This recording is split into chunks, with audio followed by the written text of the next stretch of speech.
उपमुख्यमंत्री एकनाथ शिंदे दिल्लीमध्ये दाखल, अमित शहांच्या भेटीसाठी रवाना। केंद्रीय मंत्रिमंडळ विस्ताराच्या पार्श्वभूमीवर शिंदेंचा दिल्ली दौरा। ऑपरेशन टायगरवर ठाकरेंच्या शिवसेनेचा मोठा कायदेशीर पलटवार। 6 फुटीर खासदारांना पाठवलं पत्र, विलीनीकरणाच्या दाव्यावर पत्रातून आक्षेप, तर पत्राला केराची टोपली दाखवली, शिंदेंचा पलटवार। अर्थ खात्यावर राष्ट्रवादीचा दावा कायम, राष्ट्रवादीचे प्रमुख नेते फडणवीसांची भेट घेणार। अर्थ खातं पुन्हा एकदा राष्ट्रवादीला मिळणार का, याकडे लक्ष।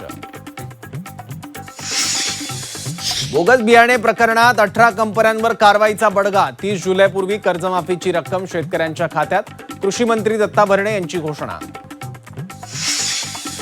कल्याण डॉक्टर मारहाण प्रकरणातील आरोपी मारकुट्या रमेश म्हात्रेला जामीन मंजूर। आरोग्याचं कारण देत 50,000च्या जात मुचलक्यावर जामीन।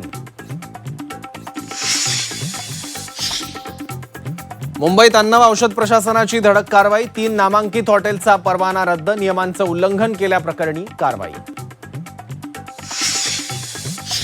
पुण्यातील मोशी दुर्घटना प्रकरणी अशोक कुमार गुप्ताला पोलीस कोठडी। 17 तारखेपर्यंत पोलीस कोठडीत मुक्काम। मोशी दुर्घटनेची चौकशी होणार।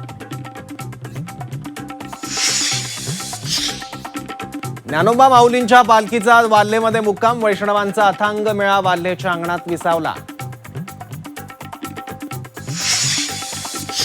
तुकोबारायांच्या पालखीचा आजचा मुक्काम गवळ्याची उंडवडीत। नागबोडी वळणावळणाचा अवघड रोटी घाटसर। गवळ्यांच्या ऐतिहासिक भूमीत अवतरले पंढरीचं वैभव।